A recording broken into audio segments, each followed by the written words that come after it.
Hi everyone, welcome back. In this video, we are going to talk about formal charge.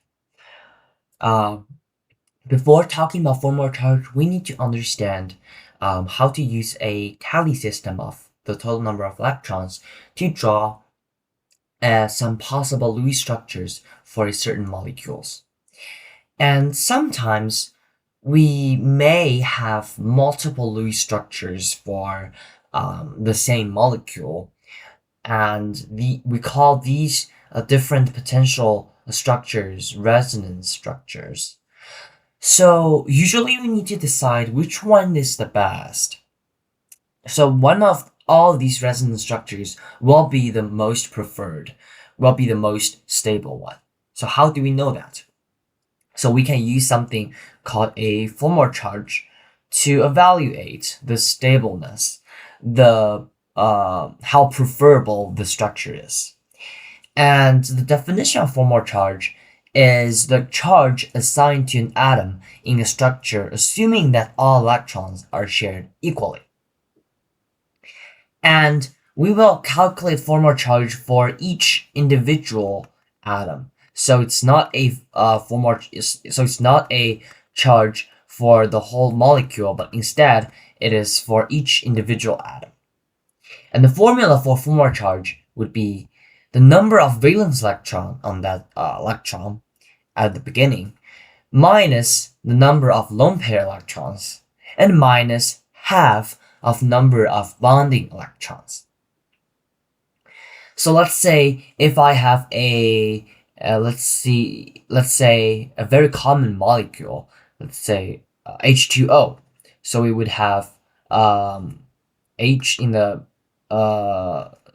H on the two sides and O in the middle.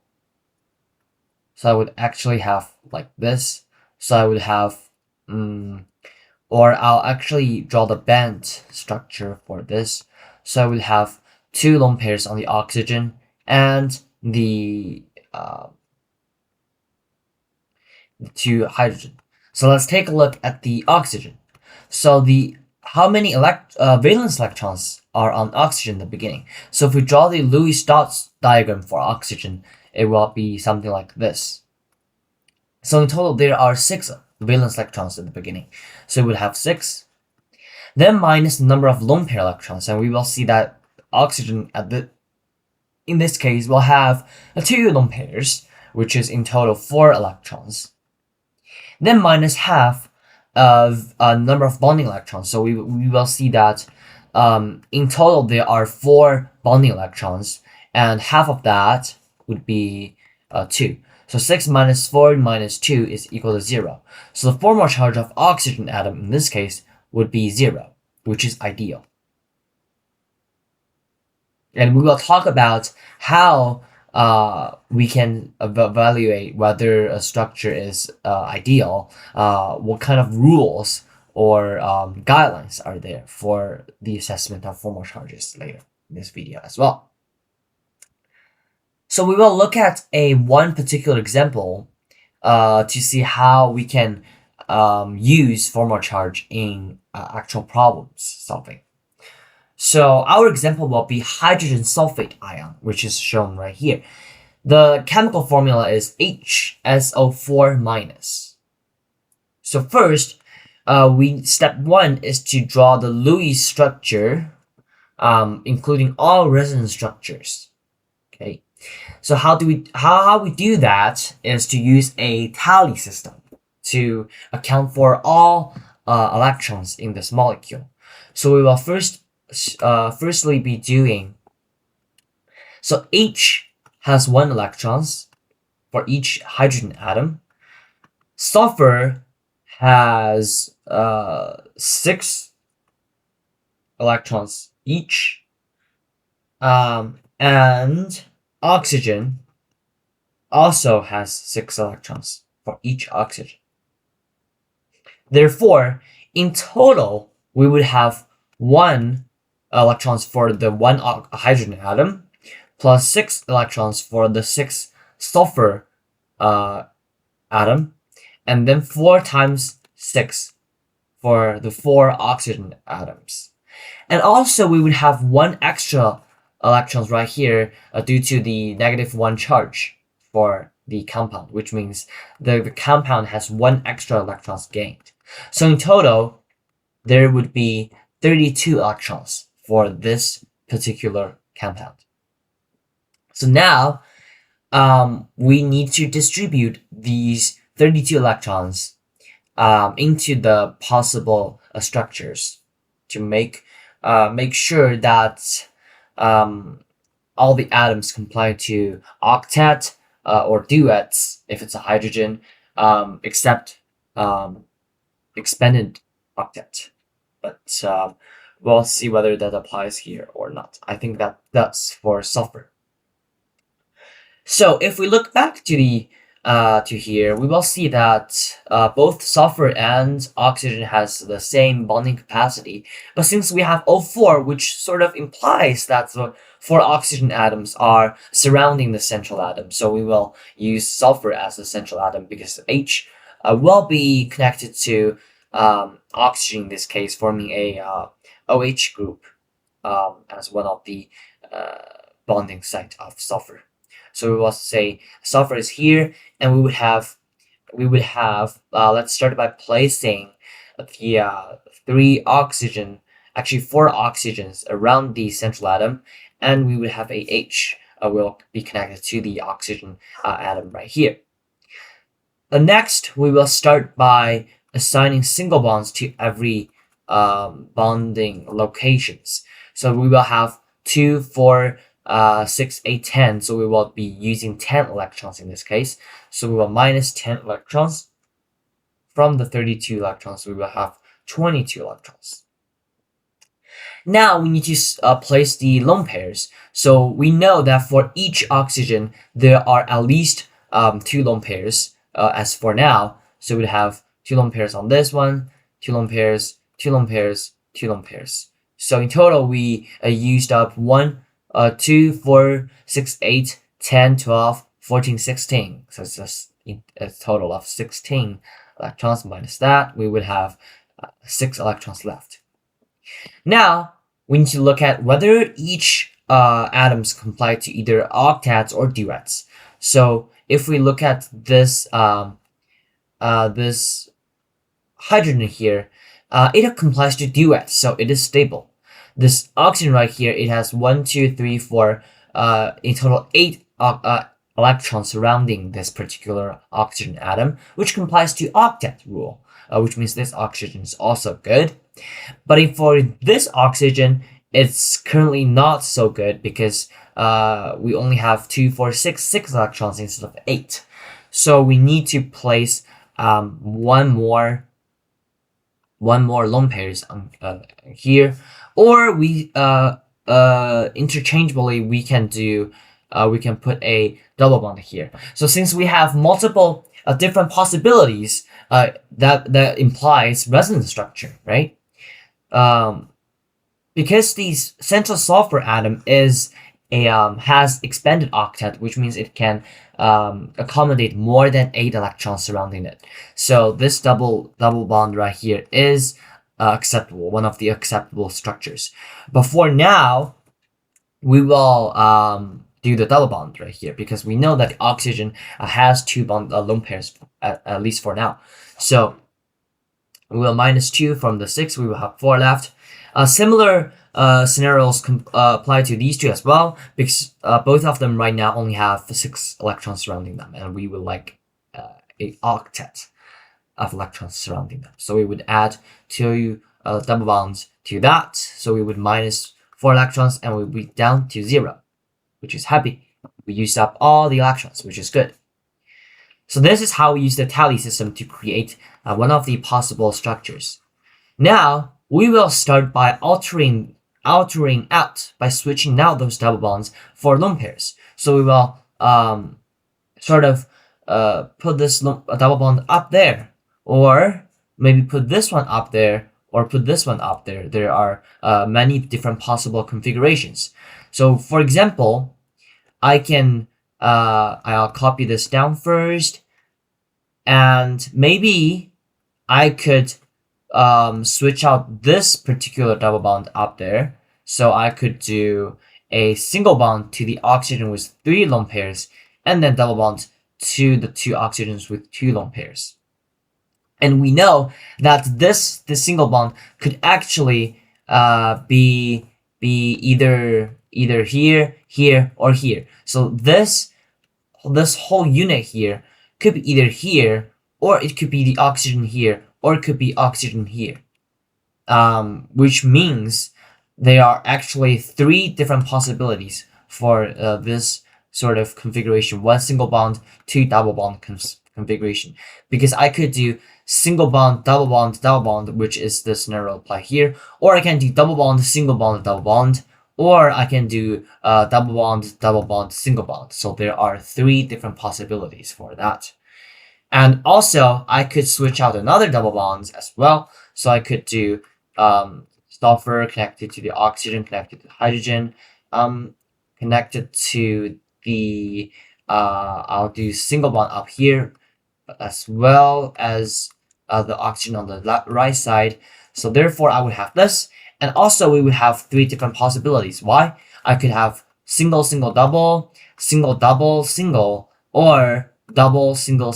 So I would have 3 different configurations for this possible resonance structures. Also, there is this one final structure that could happen, is I could switch out all oxygens for single bonds, and I'll put all the 3 bonds up there as a lone pair for the 3 oxygens.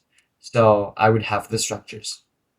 And notice that I use a double-sided arrow in between the resonance structures, denoting that there are resonance structures that could theoretically, statistically happen to be the structures of hydrogen sulfate ion.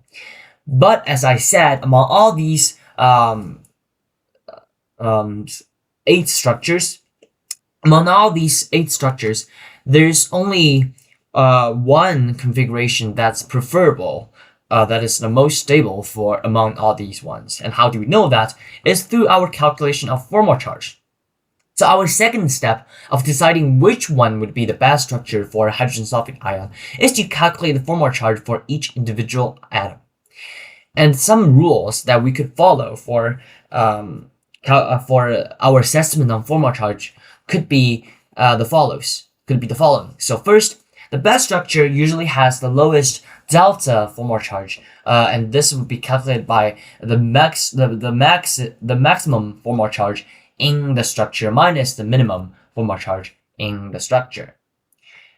Another rule would be overall smaller formal charges on all the individual atoms are better, because that way atoms will sort of minimize the attractions / repulsions in between each other.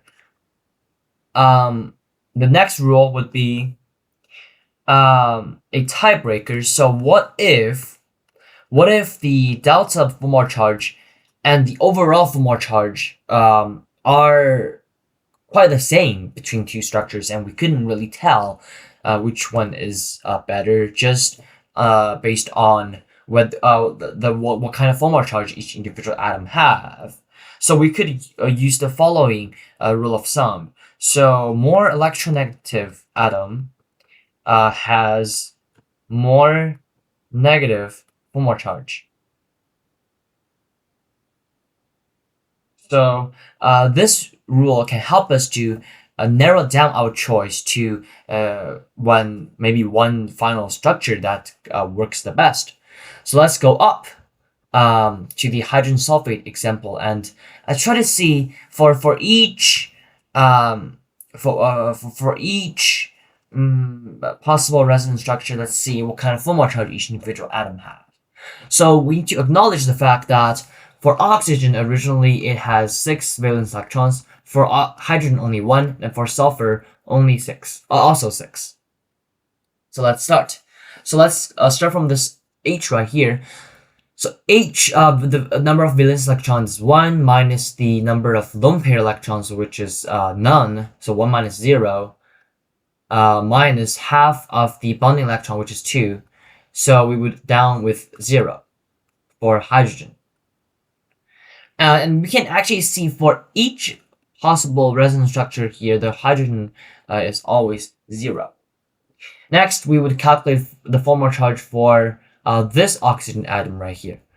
So oxygen atom has a valence electron of 6 minus the number of lone pair electrons, which are 4, minus 1/2 the bonding electrons, which is originally 4. So in total, we would have 6 minus 4 minus 2, which would be down to 0.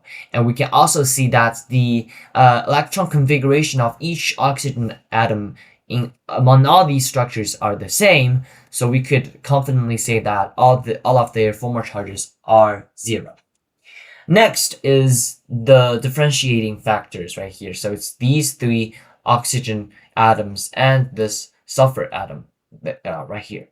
So let's start by looking at this sulfur atom in the middle. So we have 6 valence electrons minus the number of lone pair electrons, which is none, and then 1/2 times the bonding electrons. So we have 2, 4, 6, 8, 10, 12, 14 bonding electrons. So we would have a -1 formal charge on this sulfur right here. So I will now kind of erase all my calculations to leave some space for further calculations that's coming. So let's look at this oxygen. Let's look at this oxygen, because all of these 3 oxygens have the same electron configuration, so their formal charges would be the same. So the oxygen has a formal charge of valence electron of 6 minus the number of lone pairs, which are 4, minus 1/2 times 4, which is the number of the bonding electrons. So we have 6 minus 4 minus 2, which would be down to 0. So we would have 0, 0, and 0. So this is all the formal charges for each individual atoms on this particular structure. Next, we can move on to this structure. So as we can see that actually this unit and this oxygen unit right here, they're identical. So we can actually say these kind of oxygen atoms that has 2 lone pairs and 2 bonding sites all have formal charges of 0. Okay, next we're going to look at the formal charge of oxygen that has 3 lone pairs and only 1 bonding site. So they have 6 valence electron, which is kind of this atom, this atom, this atom, and all of these 3 atoms as well. So we can see that they all have a valence electron number of 6 minus the number of lone pairs, which in this case would be 246, and minus the 1/2 times number of bonding electrons, in this case is 2, which would have -1 for them. So we would actually end up with -1 of formal charge for each of these oxygen atoms that have 3 lone pairs and 1 one single bond. Now we were gonna look at the sulfur atom in the center right here. So sulfur has 6 minus number of lone pairs, which is none, minus 1/2 times the number of bonding electrons, which is 2, 4, 6, 8, 10, 12. So we have 0 on this one. And let's look at this one. So we would have 6 minus no lone pairs and 1/2 of number of bonding electrons, which are 2, 4, 6, 8, 10. So we'd have a +1 on this sulfur atom right here. And I forgot to add, each of these ions has a charge of -1. So ideally, if we add all the formal charges in these for each individual atom in this molecule up, it will end up with -1. Otherwise, we probably made a calculation error or something else. For this one, we have a 6 valence electron minus no lone pair minus 1/2 number of bonding electrons, which is 2, 4, 6, 8. So we would have a +2 plus formal charge. So now we have completed our calculations on all the formal charges of each individual atom. And now we will look at whether each structure is the preferable structure or not. So we can start by looking at delta F's formal charge, which is the maximum formal charge in this molecule minus the minimum formal charge in this molecule. So for the first one, delta Fc would be equal to 1 because it's -1 and 0, so the difference is 1. For the second one, delta Fc would be equal to still 1 because it's still -1 and 0. For the third one, we have delta formal charge is equal to 3 because it's +2 and -1. And the last one, we would have delta formal charge is equal to 2 because it's +1 and -1. So we can see that since it's a 1, 1, 3, 2, we can neglect the bottom two structures in their entirety because their formal charge, the difference is not ideal. It's not quite good. So I could just simply cross them out for their unstableness. Now, we will be looking at these two in more closer detail. So now, they all have only one negative formal charge and everything else is 0. They have the same delta Fc. They're equally small in terms of the overall formal charge number right here. It's only 0 and -1, so they're the same. It's just the placement of this -1 charge. Therefore, we will use our tiebreaker. So quick review, it's more electronegative atom has more negative formal charge. So we can see that in this structure, the -1 charge is placed on sulfur atom, while on this structure, the -1 charge is placed to the oxygen atom. So ideally, this negative charge should be placed on the atom that's more electronegative. So if we check the electronegativity chart, we will see that oxygen is actually more electronegative than sulfur, which means this -1 charge should be placed on the oxygen instead of the sulfur. Therefore, we would see this structure as more preferable than this one. Therefore, the best structure is actually the 3 structures implied for this configuration. So it's 1 oxygen unit with 3 lone pairs and 1 single bond, and the other 2 are 2 lone pairs and 2 double bonds, oxygens. So this is how we would use the Tally system to draw all these possible resonance structures. And we will calculate the formal charge for each individual atom in each individual molecule configuration. And based on our 3 rules down here, 2 rules and 1 tiebreaker, to assess the stableness and the preferability of each individual resonance structure to see whether they're the best configuration for this particular chemical compound. So I think that's all for this video. I hope you find it helpful and useful. Thank you for watching, and see you next time.